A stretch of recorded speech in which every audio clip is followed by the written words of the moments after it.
Le mal. On dit que le mal est la plus puissante des armes de l'athée face à la croyance du chrétien. Car l'existence du mal pose en effet la question suivante. Si Dieu est amour, et que Dieu est tout-puissant, pourquoi permet-il que le mal existe? La réponse est au fond d'une grande simplicité. Libre arbitre. Pour les chrétiens, c'est le libre arbitre qui explique la présence du mal. Telle est leur position. Dieu ne tolère l'existence du mal que de manière temporaire, afin qu'un jour ceux qui choisissent de l'aimer puissent le rejoindre en s'étant libérés du mal, du fait de leur seule volonté. Autrement dit, l'intention de Dieu, c'est d'éradiquer le mal de la surface de la terre. Comme c'est pratique.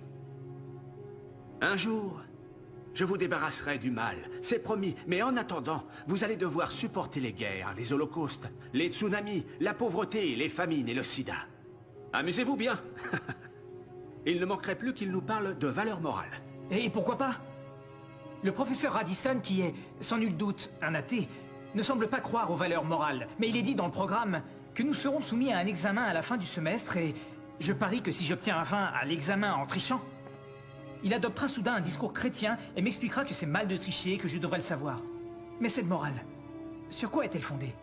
Si mes actions ont pour but de m'aider à réussir, pourquoi est-ce que je ne tricherai pas? Pour les chrétiens, le fondement de la moralité, la distinction entre bien et mal, c'est la ligne droite qui conduit directement à Dieu.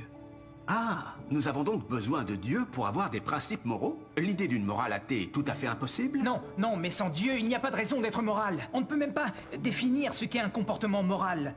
Pour les chrétiens, tricher, mentir, voler, avoir par exemple un diplôme qu'on ne mérite pas, c'est interdit. C'est une forme de vol. Et je citerai cette phrase célèbre de Dostoïevski, qui a un jour écrit « Si Dieu n'existe pas, alors tout est permis. » Et non seulement permis, mais vain. Si M. Radisson a raison, alors tout cela, cette lutte, ce débat, ce que nous déciderons ici est dénué de sens. Nos existences et nos morts n'ont pas plus d'importance que celle d'un poisson rouge. C'est complètement absurde. Finalement, ce que vous nous dites, c'est que tout cela se résume à un choix. Croire ou ne pas croire. Exact. C'est tout à fait ça. C'est la question. Et la différence entre votre position et ma position, c'est que vous leur retirez le droit de choisir. Vous leur demandez d'affirmer d'entrée de jeu qu'ils ne sont pas croyants. Oui, parce que je veux les libérer. Parce que la religion n'est qu'une sorte de virus mental que les parents transmettent à leurs enfants dès le plus jeune âge.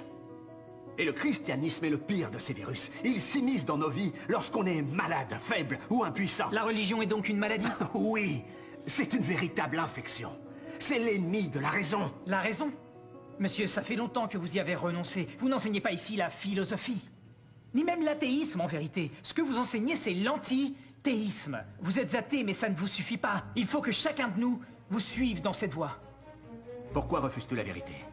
Tu veux les entraîner dans le piège de la superstition? Je veux qu'ils puissent choisir par eux-mêmes, comme Dieu le souhaite. Si tu savais comme j'attends le moment de te voir échouer. Mais qui voulez-vous voir échouer, professeur? Moi? Ou Dieu?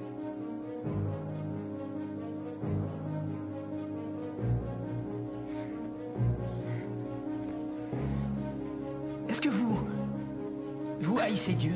Là n'est pas la question. Ok. Pourquoi est-ce que vous haïssez Dieu? Tout ceci est ridicule. Répondez, pourquoi le haïssez-vous?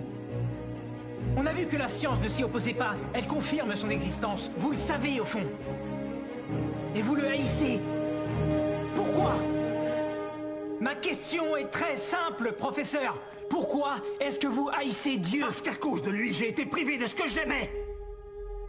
Oui, je déteste Dieu. Je ne ressens pour lui que de la haine.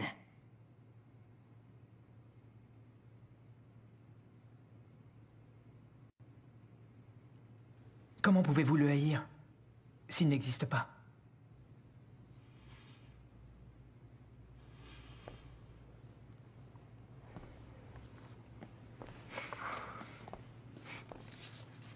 Vous n'avez rien prouvé. C'est possible.